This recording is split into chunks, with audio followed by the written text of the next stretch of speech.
Good morning, everybody. Thanks for joining us. That's a picture of the Troilus mine in northern Quebec, operated for 14 years, produced 2 million ounces of gold and 70,000 tons of copper. And we really thought the best place to find some more gold was right along the edges of that. Okay, so 10 minutes is impossible, 9 minutes, 12 seconds is even worse, so we went into a bunch of snapshots. Operated for 14 years, about $350 million worth of inherited infrastructure. We've put in about 20 million US into that over the last 4 years. That's as of September 2020, so you can probably multiply that by 2. Great jurisdiction in Quebec. Can get you to site in about an hour from Chibougamau. We've had 5 drills drilling for turning for essentially 5 years. We've drilled almost 300,000 meters. I think we're hitting it now. We have discovered and defined 8 million ounces in that time, and we have a new resource coming very shortly, which will continue that growth. PA done in 2020, which is kind of irrelevant because that only involved 81,000 meters of drilling, and like I said, we're through 300. We're in the Fort Ted Evans Greenstone Belt. Same age, metamorphic grade, all the characteristics of the Abitibi, except we're buried under about 10 meters of till. So, some consider it the exact same. All I really care about is that the Abitibi is one of the most prolific gold belts in the history of the world, and we're sitting on top of 8 to 10 million ounces. Last balance sheet was $5 million in the bank. We did a couple smart non-dilutive deals. We're sitting with about, I think as of this morning when I did my math, about $64 million in cash and working capital.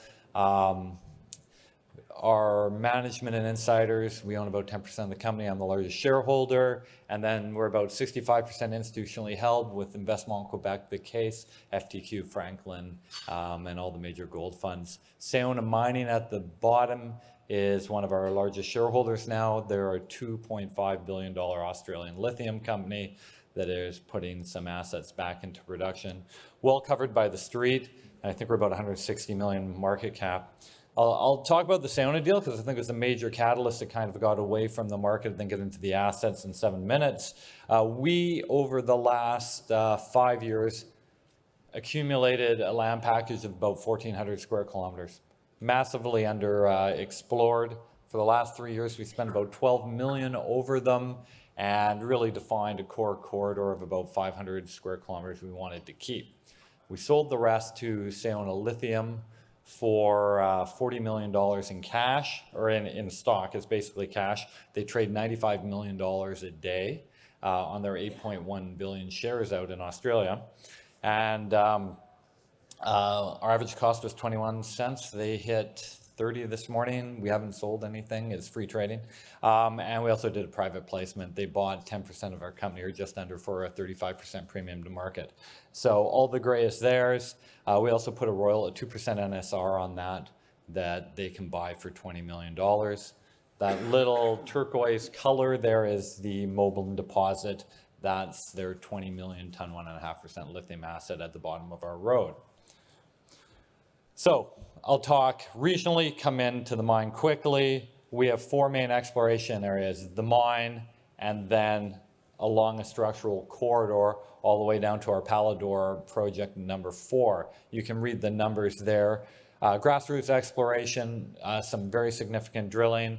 Palador is sitting right next to Zach and Kenora Land's Renault discovery with Sumitomo, and they're right in there, and they're great neighbors.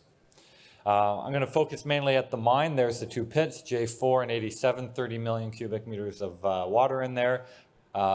EIA is done. We're dewatering now. It'll take a while, but certainly we made a new discovery at the southwest. You can see at the bottom, and those old pits, the real focus for us was the point that when Inmet operated this mine before they sold to First Quantum, and that's who we bought this from, they immediately went into production on a reserve that was defined. They never drilled another exploration hole. And so $300 gold environment versus $1,900 today, we started taking a structural approach like the Abitibi, and we've been very successful. Quickly on that, infrastructure is worth well over 500 now. The road, 40-kilometer road, is production ready. You know, we're not one of these guys that says, hey, we have all this infrastructure and it's going to be great, it's going to save you all the money. We've put 20 million in and everything's production ready that we have.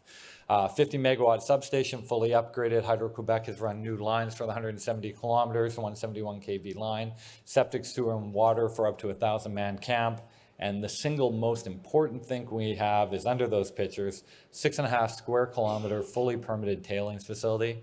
If you assumed we operated 40,000 tons a day for 25 years, we have life of mine capacity. That's an unbelievable asset. So there's our resource growth, low grade bulk tonnage, think Malartic, think Detour.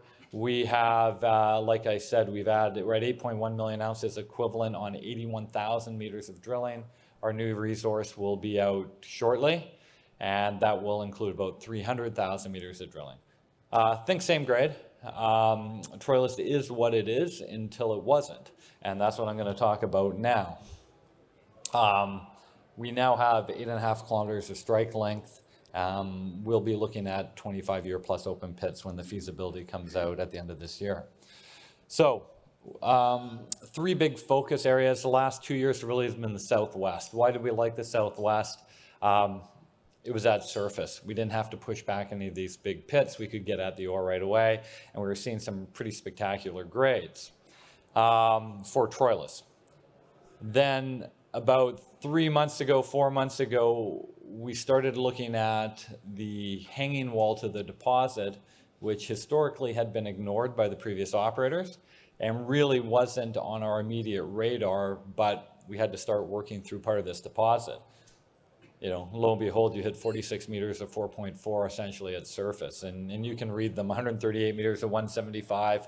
I've got some other maps here, significantly higher grade, up to 10, 15 times higher than the average, in a very continuous hanging wall stratigraphic unit that's at surface, and all the earthworks are done. So think push away the till, get into the ore, put that into the mill early. So that's obviously our focus. Come by the booth, and we've got the team here to talk about it. There's a lot of drills turning there now. X22, you can kind of see the outline of the old pit there. It's an oblique high-grade structure, and again, you know, 46 meters of 4.4 at surface. This, that yellow section is defined over 300 meters. I think I've got another map here, and it's stretching out over potentially up to 5 kilometers between the connector zone that you see on the right-hand side to X22. That hanging wall comes right through the saddle between the two deposits, and then turns up to the west a bit. The connector zone is about 300 kilometers, same stratigraphic horizon. And we put out some great results from there yesterday, and like I said, 21 meters of kind of 5 grams, and this was all in rock that was getting zero value in our previous model, right? So this was all waste, and now we're kind of pulling out 2 to 5 grams. Just more sections of where it is. We have 3 drills sitting on that right now and going, so lots of news to come from there. And what to expect from us. We are in the permitting process now, both federally and provincially. Our project description is in. The EIA scope has been given, and we're well underway.